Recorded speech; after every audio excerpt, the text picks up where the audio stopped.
Hello' everyone, আজিৰ এই ভিডিঅ'টোৰ জৰিয়তে আমি NSPৰ যিটো OBC স্কলাৰশ্বিপ ওলাইছে সেইটো আমি কেনেদৰে ৰেনু কৰিব পাৰি সেই বিষয়ে আমি ষ্টেপ বাই ষ্টেপ আপোনালোকক দেখুৱাই যাম। গতিকে ভিডিঅ'টো অকণো স্কিপ নকৰাকৈ চাই থাকিব। তো তাৰ কাৰণে আমি ফাৰ্ষ্টত গুগল ক্ৰম ব্ৰাউজাৰখন অ'পেন কৰিব লাগিব। অ'পেন কৰাৰ পিছত ইয়াতে আমি NSP স্কলাৰশ্বিপ বুলি টাইপ কৰিব লাগিব, তাৰপিছত চাৰ্চ কৰিব লাগিব। চাৰ্চ কৰাৰ পিছত এনেধৰণৰ এটা পেজ খোল খাই যাব। তাৰে আমি যিটো ফাৰ্ষ্টৰ লিংকটো দেখিছোঁ নেশ্যনেল স্কলাৰশ্বিপ পৰ্টেল NSP, তাতে ক্লিক কৰিব লাগিব। তাত ক্লিক কৰাৰ লগে লগে নতুন আৰু এটা পেজ এনেকুৱা খোল খাই যাব। ইয়াতে আপুনি দেখা পাই আছে বহুকেইটা অপশ্যন, তাৰে ভিতৰত আপোনাক ষ্টুডেণ্ট লিখা অপশ্যনটোত ক্লিক কৰিব লাগিব। তাত ক্লিক কৰাৰ লগে লগে আকৌ এটা এনেধৰণৰ ইণ্টাৰফেচ আপোনালোকৰ ওচৰত ওলাই আহিব। ইয়াৰে যিটো 3 নম্বৰ অপশ্যন আছে তাত আপোনালোকক ক্লিক কৰিব লাগিব। যিহেতু আমি আজি ৰেনু কেনেদৰে কৰিব পাৰি সেই বিষয়ে আলোচনা কৰিছোঁ, গতিকে আমি ইয়াতে এপ্লাই স্কলাৰশ্বিপ ইয়াতে আমি ক্লিক কৰিব লাগিব লগইন অপশ্যনটোত। ইয়াত ক্লিক কৰাৰ লগে লগে আকৌ এটা নতুন পেজ এনেধৰণৰ খোল খাই আহিব। এনেকৈ চাব পাৰে আপুনি। ইয়াতে আপুনি যোৱা বছৰ যিটো OTR ৰেজিষ্ট্ৰেশ্যন কৰিছিলে তাৰ OTR নাম্বাৰটো ইয়াতে আপোনাক ছাবমিট কৰিব লাগিব। যদি আপুনি OTR নাম্বাৰটো হেৰুৱাই থ'লে অথবা পাহৰি থাকিলে তেনে ক্ষেত্ৰত আপুনি ইয়াতে ফৰগেট OTRত ক্লিক কৰিব লাগিব। ইয়াত ক্লিক কৰাৰ লগে লগে নতুনকৈ এটা পেজ খোল খাই যাব। তাতে আপোনাৰ আধাৰ নম্বৰটো দিব লাগিব আৰু চেণ্ড OTPত ক্লিক কৰি এটা OTP আপোনাৰ মোবাইলত আহিব।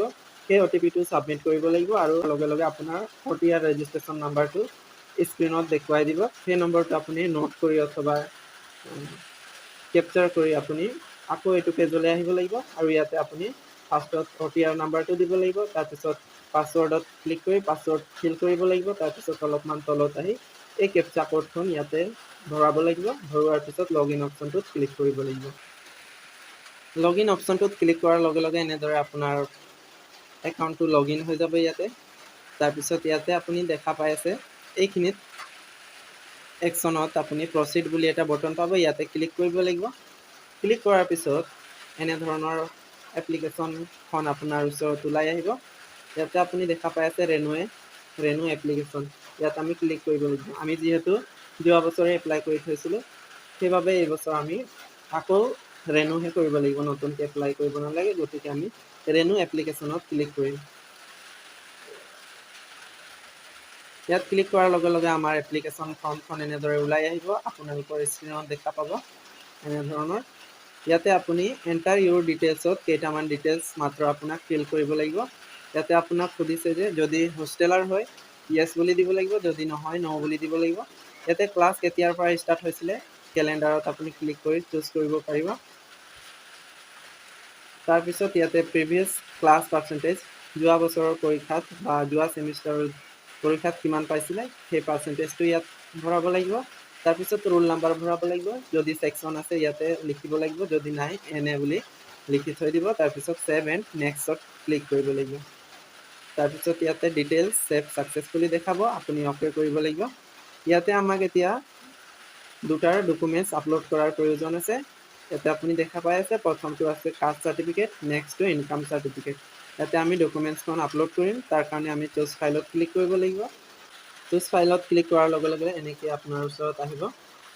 এতিয়া আপুনি আপোনাৰ ডকুমেণ্টছখিনি ক'ত থৈছে সেই ফাইলটো অ'পেন কৰিব। অ'পেন কৰাৰ পিছত প্ৰথমতে কাষ্ট চাৰ্টিফিকেটখন আপলোড কৰিব লাগিব যিহেতু, গতিকে আমি কাষ্ট চাৰ্টিফিকেটখন এনেদৰে ক্লিক কৰিম। তাৰপিছত অ'পেনত ক্লিক কৰি দিম। অ'পেনত ক্লিক কৰাৰ পাছত অলপ সময় আপুনি ৱেইট কৰিব লাগিব। ডকুমেণ্টছখন আপলোড হৈ আছে। তাৰপিছত আপলোডেড ছাকচেছফুলি বুলি আহিব, তাতে অ'কে প্ৰেছ কৰিব লাগিব। ইয়াতে আপুনি ডাউনলোড এণ্ড ভিউজত ক্লিক কৰি চাব পাৰিব যদি কিবা কনফিউজন থাকে। নেক্সট আমি ইনকাম চাৰ্টিফিকেটখন আপলোড কৰিম, গতিকে ছেম আকৌ ইয়াতে ক্লিক কৰিব লাগিব। আকৌ এনেদৰে আমাৰ ওচৰত আহিব। তাৰপিছত ইয়াতে আমি ইনকাম চাৰ্টিফিকেটখন আপলোড কৰিম। তাৰপিছত অ'পেনত ক্লিক কৰিব লাগিব। ক্লিক কৰাৰ পিছত অলপমান ৱেইট কৰিম। ৱেইট কৰাৰ পিছত এনেদৰে আপলোডেড ছাকচেছফুলি বুলি দেখাব। ইয়াতে আপুনি চাই ল'ব পাৰিব ডাউনলোড এণ্ড ভিউজ অপশ্যনত ক্লিক কৰি। যদি গোটেইখিনি শুদ্ধ আছে তেন্তে ছেভ এণ্ড নেক্সটত আকৌ ক্লিক কৰিব লাগিব। ক্লিক কৰাৰ পিছত এনেদৰে আহিব আপোনালোকৰ ওচৰত। ইয়াতে ষ্টুডেণ্টৰ নাম লিখা থাকিব, ফাদাৰ নেম মাদাৰ নেম থাকিব। তাৰপিছত গোটেইখিনি ডিটেইলছ ইয়াত ফিল কৰা থাকিব। আই এগ্ৰীত আপোনালোকে টিক কৰিব লাগিব। তাৰপিছত ফাইনেল ছাবমিটত ক্লিক কৰিব লাগিব। ক্লিক কৰাৰ পিছত ইয়াতে খুদিব are you sure you want to submit the application please note that no further modification will be allowed after the final submission ইয়াতে কোৱা হৈছে যে আপুনি এইটো চিয়ৰ এপ্লিকেশ্যনটো সাবমিট কৰিছেনে যদি কৰিছে তেন্তে পিছলৈ আপুনি মানে কোনো ধৰণৰ মডিফিকেশ্যন কৰিব নোৱাৰে এইটোৱে ফাইনেল সাবমিশন বুলি কোৱা হৈছে গতিকে আমি গোটেইখিনি শুদ্ধ আছে ইয়েছ বুলি অপশ্যনটোত ইয়েছ থকা অপশ্যনটোত আমি ক্লিক কৰি দিম আৰু অলপমান ৱেইট কৰিব লাগিব ৱেইট কৰাৰ পিছত ইয়াতে দেখা পাই আছে ইউৰ এপ্লিকেশ্যন হেজ বিন ৰেনুড ছাকচেছফুলি গতিকে আমাৰ এপ্লিকেশ্যনখন ৰেনু হৈ গ'ল আমি ইয়াতে অ'কে কৰিব লাগিব অ'কে কৰাৰ পিছত আমি আকৌ ইয়াতে প্ৰচিডত ক্লিক কৰিম ক্লিক কৰাৰ পিছত এইখিনিত প্ৰিণ্ট এপ্লিকেশ্যন ফৰ্ম বুলি এটা অপশ্যন পাম তাত ক্লিক কৰিব লাগিব ইয়াতে আমাৰ এপ্লিকেশ্যন ফৰ্মখন ওলাই আহিব প্ৰিণ্টত ক্লিক কৰি আমি প্ৰিণ্ট কৰি ল'ব পাৰিম অথবা ডাউনলোডো কৰিব পাৰিম গতিকে এনেদৰে আপোনালোকৰ ওচৰত ফৰ্মখন ওলাই আহিব আপুনি প্ৰিণ্ট কৰি ল'ব পাৰিব তো এনেদৰে আপুনি আপোনাৰ OBCৰ যিটো এপ্লিকেশ্যন ফৰ্ম স্কলাৰশ্বিপৰ সেইখন সাবমিট কৰিব পাৰিব লগ পাম আকৌ এটা নতুন ভিডিঅ'ত তেতিয়ালৈকে ধন্যবাদ